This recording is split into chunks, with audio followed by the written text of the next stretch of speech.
예, 안녕하십니까. 법학박사 유병태 법무사입니다. 자, 오늘은 양형우 교수님 판례민법 1157페이지 일단 1번 보십니다. 갑소유의 이거 X임야에 갑소유의 X임야에 74년 6월 26일 얻은 서류를 위조하여 자신 명의로 소유권 이전 등기를 마쳤다. 위조해서 을이 자기 앞으로 이전 등기를 하고 이에 2008년 5월 10일 갑은 을과 병을 상대로 소유권 등기 그리고 97년 12월 2일자 매매를 원인으로 하여 98년 1월 22일 병 앞으로 소유권 이전 등기를 마쳐 주었다. 병 앞으로 소유권 이전 등기를 마쳐 주었다. 이에 2008년 5월 10일 갑은 을과 병을 상대로 소유권 등기의 말소 등기를 각 청구하였다. 법원은 을에 대한 청구는 인용하고 병에 대한 청구는 이미 그 전에 소유권 등기가 마쳐진 98년 1월 22일부터 10년이 지난 2008년 1월 22일에 병의 등기부 취득시효가 완성되었다는 이유로 기각하는 판결을 선고하였다. 그리고 이 판결은 2009년 4월 30일에 확정되었다라고 해놨습니다. 하여튼 뭐 이런 소송도 해봤습니다. 거의 뭐 지금 그 양형 교수님 그 소개하고 있는 이 사례 문제들 다 대체로 판례에 근거한 거고 판례에 근거했다는 말은 이미 이 사건이 있었다는 거죠. 그 뭐 시효 취득과 관련된 소송도 자주 하고 소멸 시효와 관련된 소송도 의외로 자주 합니다. 사람들이 그걸 인식하기 딱 문제 의식을 가지고 안 보면은 안 보이기 때문에 그러고 생각난 김에 참 어제는 어떤 법무사님한테 전화가 왔는데 이거 어떻게 생각하냐고 들어보니까 23년 1월 달에 소유자 A하고 임대차 계약을 체결하고 1월 달에 임차 계약을 체결하고 6월 달에 그 점유를 넘겨받아서 임차인으로 하기로 했다는 거죠. 6월 1일 날. 그래가지고 거기에 확정일자도 받았답니다. 근데 6월 1일 날 보니까 매매로 인한 소유권 이전 등기가 일어났다는 거죠. 그래서 그 임차인이 이제 6월 1일 날 소유권 이전 등기 받는 그 사람하고 임대차 계약을 체결했다는 거죠. 그리고 뭐 거의 6개월 동안 잠잠했다는 거죠. 그래가지고 어제 그 법무사한테 전화가 와가지고 그 자기 거 뭐 대항력 웃음 변조권 갖추었는가 라고 하면서 물어보더라는 겁니다. 그 자기도 너무 황당해가지고 뭐 그분이 몰라서 전화를 한 건 아니고 그분하고는 법리적인 이야기를 자주 하는데 너무 황당해가지고 혹시나 이러면서 물어본다면서 그 1월 달에 A라는 사람하고 임대차 계약을 체결하고 그 6월 달에 이제 들어가 살기로 한 6월 1일 날 들어가서 가기로 한 그 임차 건물 소유자가 6월 1일 날 받겠다는 거죠. 그래서 6월 1일 날 바뀌니까 그 사람하고 임대차 계약을 체결했는데 1월 달 계약서에 확정일자를 받아놨기 때문에 확정일자를 안 받았다는 거죠. 이런 소리 들으면은 식은땀이 착 나죠. 그 왜 그랬는가 물어보니까 어느 중개사가 확정일자 한번 받았으면 된다고. 미친 새끼 아니야 그거? 같은 사람일 때 이야기지. 사람이 바뀌었어. 그리고 6월 1일 날 소유자가 바뀌고 자기가 6월 1일 날 뭐 들어가기로 했으니까 대항력도 취득 못했어. 그리고 어쨌든 계약서에 이름이 바뀌었는데 남이야 남. 전 소유자는 그런 관계에 있어. 대항력이 취득되고 난 뒤에 소유자가 바뀌면은 앞에 대항력 있는 그와 관련된 임대차 뭐 확정일자 받았다라면 서로 받을 필요가 없겠지만 대항력도 취득 못했고 임대차가 시작도 안 됐어. 그때 받아놓은 그 확정일자를 가지고 소유자 바뀐 사람한테 영향을 미칠 거라고 생각하는 그 미친 생각을 한 그 사람 뭐하는 짓이야. 그러니까 누누이 말하는데 모르면 모른다가 답인데 근데 한편 더 생각해 보면은 모르는 놈은 지가 모른다는 것도 몰라. 열받으면 내만 손해. 그래서 내는 어디 가서 이야기할 때 대단한 소리 하면은 아예 말을 안 합니다. 그걸 내가 뭐 고치가 잡아줄 이유도 없고, 민법은 논리대로 받아들이는 겁니다. 네 생각으로 교과서를 읽는 게 아니고 교과서를 읽어서 네 생각을 교과서대로 맞추는 거라고. 그래서 좋은 교과서를 봐야 되는 거지. 그래서 양용 교수님 책을 봐야 되는 거지. 쓸데없이 판례만 줄줄기 하는 거 뭔 소용이 있어 그거. 원리대로 끌어가면서 판례를 요소요소에 맞게 넣어야 되는 거지. 하여튼 법 공부를 이상한 쪽으로 끌어가고 있습니다. 하여튼 1. 가분을 상대로 소유권 등기 말소 의무 이행 불능을 이유로 손해배상을 청구한다면 갑의 청구는 인용될 수 있는가? 자, 문제를 조금 더 구체적으로 내야 되는데, 1번 지문은 갑은을 상대로 소유권 등기 말소 의무의 이행 불능을 이유로 채무 불이행을 이유로 손해배상을 청구한다면 갑의 청구는 인용될 수 있는가? 이렇게 조금 더 구체화될 수 있을 것인데, 일단 결론은 기각한다. 결론은 기각한다. 왜냐면은 소유권에 기한 물권적 청구권, 그게 소유권 상실로 행사할 수 없게 되었을 때, 그때는 채무 불이행을 이유로 한 손해배상 청구할 수 없다라는 거. 이 사람은 이 문제에서는 병의 시효 취득 때문에 소유권이 상실된 겁니다. 을의 채무 불이행 때문에 소유권이 상실된 게 아니고, 을이 위조해가지고 자기 앞으로 소유권 이전 등기해가지고 100년을 있어도 을은 소유권 취득 못합니다. 그래서 을이 위조해가지고 100년 동안 자기 앞으로 등기를 해놨는데 왜 무효인 걸 명백하게 알면서 했으니까 자주 점유가 안 되니까 시효 취득이 안 되죠. 100년 지나고 난 뒤에 을이 병과 매매 계약을 체결하고 병이 등기를 갖추고 9년이 지나도 10년에서 하루만 빠져도 병은 소유권 취득 못하죠. 그래서 갑이 소유권 상실하게 된 것은 을의 채무 불이행 때문에 소유권이 상실된 게 아니고 병이 시효 취득함으로써 반사적으로 갑의 소유권이 없은 것이기 때문에 이 소유권 이전 등기 의무 불능이라는 게 사실 없지. 뭐 해줄 게 없는데, 갑이 소유권이 없는데. 그래서 이런 경우에는 채무 불이행으로 유한 손해배상 청구는 기각한다라는 거.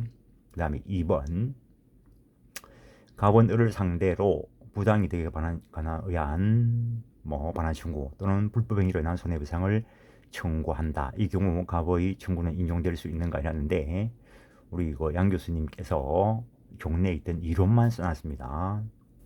양 교수님 교과서, 바로 이 교과서 판례민법 899페이지 3분의 1쯤 내려오면 동그라미 3번이 있는데, 그 동그라미 3번에 최신 판례가 소개되어 있습니다. 그러니까는 교수님께서 판례를 실으면서, 자, 문제는 한번 내놓고 나면은 결국에 답이 바뀌는 경우가 거의 없죠. 근데 이쪽에도 좀 판례를 가지고 좀 손을 보셨어야 되는데 간과하신 부분입니다. 다 여쭈보고 상의를 했습니다. 하여튼 이 관련되는 판례가 부당이득과 관련돼서 899페이지 동그라미 3번에 판례가 있습니다. 근데 문제를 약간 바꾸어서 불법행위부터 먼저 이야기했습니다. 불법행위로 인한 손해배상 청구는 인용될 수 있으나 부당이득 반환 청구는 기각한다라고 해놨습니다. 양 교수님 899페이지에 있는 그 판례,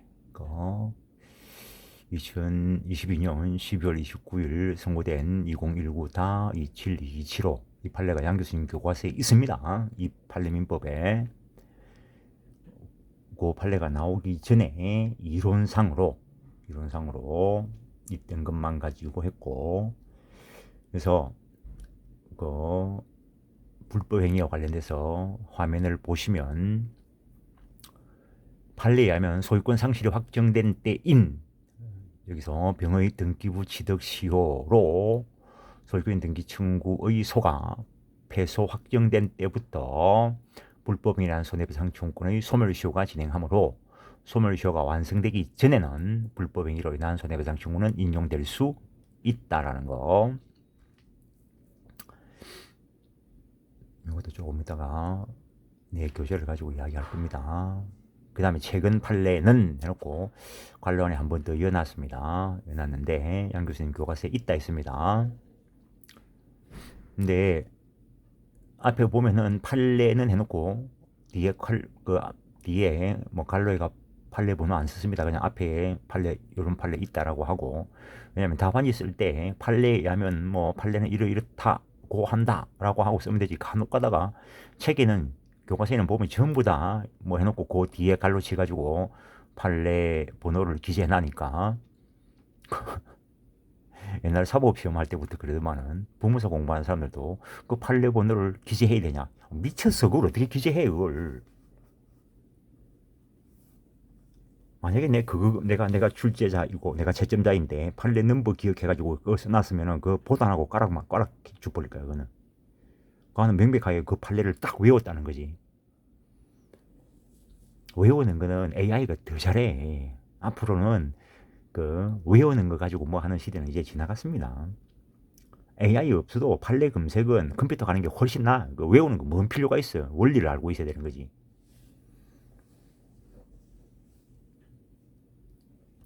근데 이 판례가 뭐 최근에 나왔기 때문에 그냥 한 번 더 써놓은 겁니다. 판례의 취지를 기억하는 것이 판례 넘버 기억하는 거 아닙니다. 판례 내용도 암기하는 거 아닙니다. 그거 판례 내용 암기했다고 고독점 주는 그 새끼 벼락 맞아 죽어야 돼. 니 같은 새끼 때문에 법 공부를 조지고 있는 거야. 최근 판례는 취득 소유로 소급표로 소유권을 상실하게 된 원소유자의 소유권 상실의 손해는 민법 제245조 2항에 따른 취득 시효의 효과일 뿐 무권리자, 여기서 을 제3자 병 간의 체결한 매매계약의 효력과는 직접 관계가 없다. 따라서 원소유자는 처분한 무권리자에 대해서 부당이득권을 청구할 수 없다라는 거. 을의 부당한 이득 때문에 병이 소유권 취득한 게 아니고 병이 실효 취득 때문에 취득한 거라는 거지. 그래서 갑의 소유권 상실하고 을의 부당 이득하고 관계가 없다는 거지. 판례가 논리적으로 상세하게 설치를 하고 있습니다.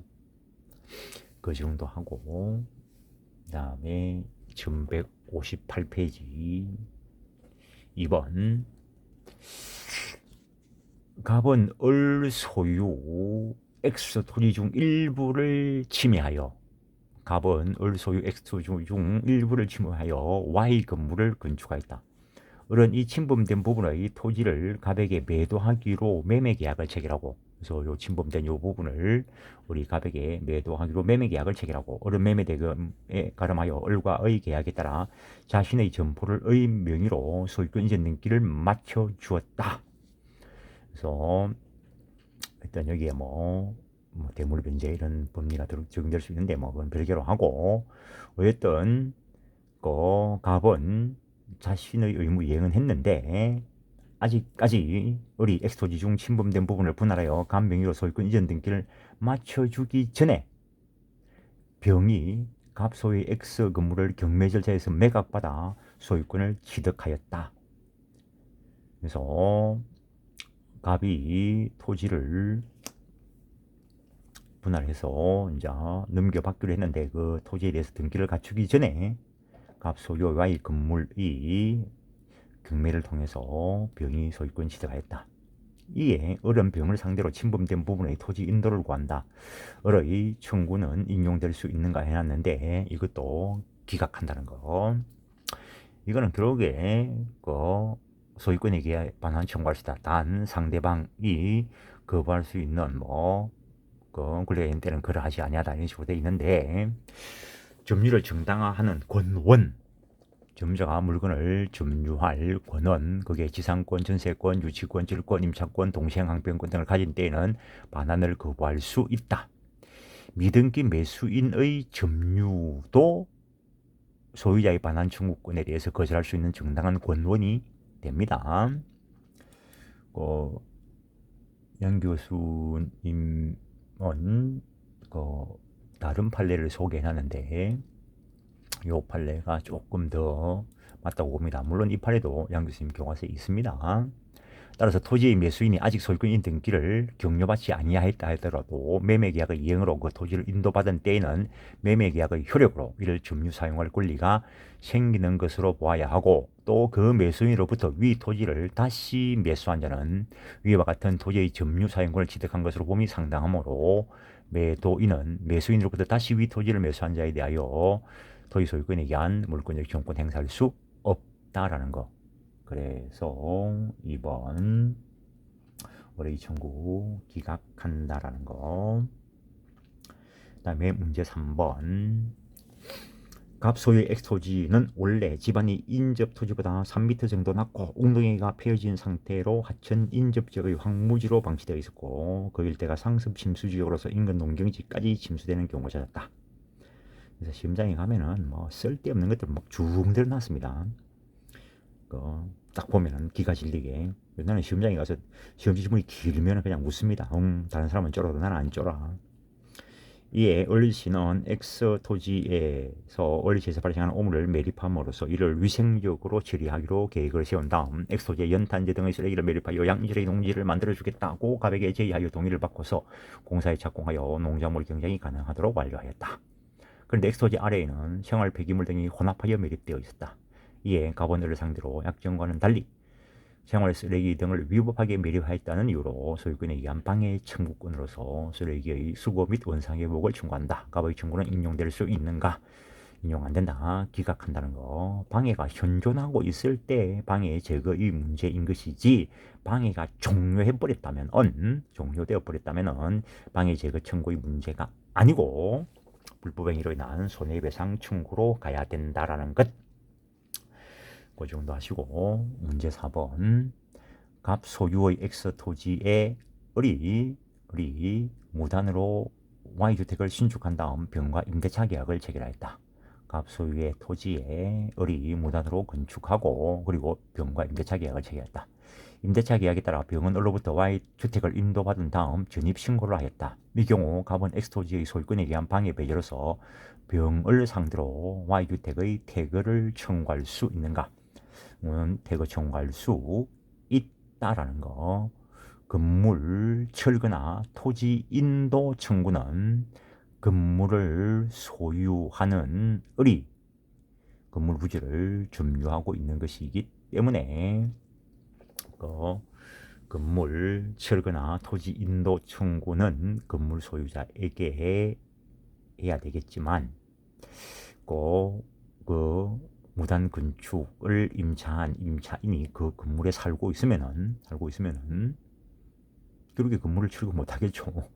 그래서 그 임차인에게는 퇴거 청구는 할 수 있다는 거. 임차인은 철거 처분권이 없기 때문에 임차인에 대해서는 철거 청구 못 합니다. 미등기 매수인이 점유를 하고 있다면은 그 자리에서는 철거 청구 가능하다는 것. 이 부분에 대해서도 정리가 필요합니다. 책에는 그림을 그려놨는데 화면에 못 보이죠.